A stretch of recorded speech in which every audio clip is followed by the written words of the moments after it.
honored guest. It is indeed a blessing to be here.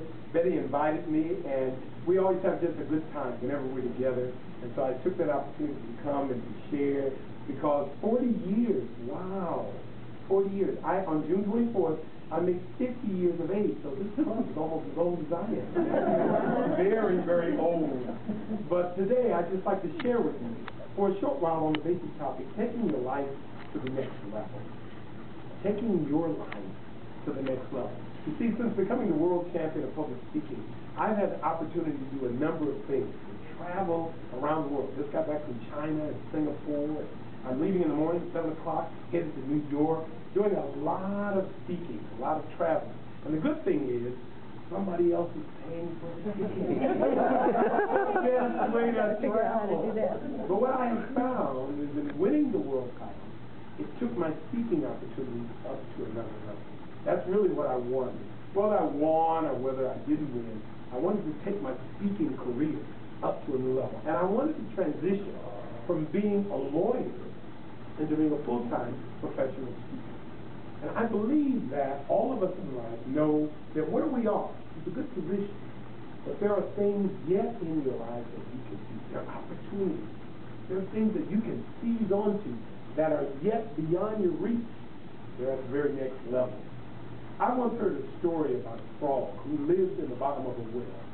And the frog was very happy in the water in that well. He enjoyed being there. And suddenly one day, the frog looked up and saw a ray of sunlight coming into the top of the well. And the frog thought to himself, I wonder what's up here. And so he jumped and he jumped and he jumped until he got to the top of the well. And he looked out and he saw a mud puddle. There was more water than was in the bottom of the well. So the frog jumped into the mud puddle. And he's having a great time. Until one day he looked over and saw a river. Wow, much more water than the mud puddle. So he jumps in the river. And he is having a great time in the river. Until one day he looked out and saw the ocean.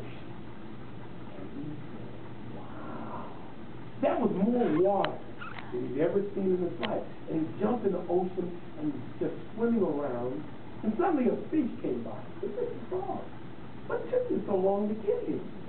And the frog said, "I didn't even know this much water existed."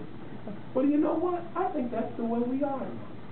We do what we feel comfortable doing, what we like doing, but all around us there are oceans of opportunity. Oceans of opportunity that is just begging us, come out and to enjoy. But the question is, how do you get there? What do you have to do to get your life to the very next level? So I'm going to give you 3 tips. They all begin with C because it helps me to remember my point. Number 1, choices. Your life is where it is today based on the quality of your choices. You are where you are today based on your choices in the past. You will go to whatever level you will pursue based on your choices in the future. The quality of your choices will determine the quality of your life. I have a nephew. He's in prison. He's doing 30 years to life, 11 years to prison. My brother's son. He made a choice to sell drugs. First time he sold drugs, they caught him. They put him on probation. Said, "Don't do that again. Because if you do, we're going to put you in prison."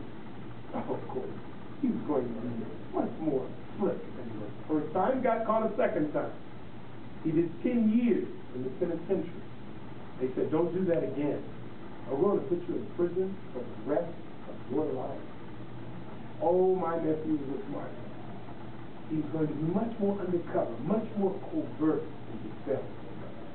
And the third time, he sold to an undercover cop. He got 30 years of life. I went to see him because he was a precocious young guy. Always the kind of guy who had a personality, very bright. When I went to see him in the penitentiary, it was one of the saddest days of my life. When he walked out, he had his head down. He hadn't combed his hair, shaved, in at least 2 years. And then he wanted to talk to me about a subject that a lot of young African-American men truly believe. You see, I'm a criminal defense attorney. And there are men who believe that there's a conspiracy put like any person. But the reason he's there is because there's a conspiracy, a racist plot to put him in prison. I had to burst his bubble. I had to tell him, you see, you had 3 opportunities. The third strike rule is a baseball metaphor. You missed the ball 3 times. It doesn't matter what color you are. It doesn't matter what country you come from. You can't break the bat, throw it into the stands, and say, you're being unfair. No, when you miss the ball 3 times in baseball, there's only one place you can go. Back to the dugout. And in life, when you make choices over and over again that disempower you, it's the same. He's a wonderful guy who made poor choices. And I'm not going to give up on him. I'm hoping that somewhere down the line, he'll get out of prison. But I say to he and all of the young men that I've found, 50 years old, never been arrested in jail in his life. It's not because I'm so smart, not because I'm so good, it's because of the quality of the choice. And in your life, the quality of your choice to determine whether you can take it to the next level.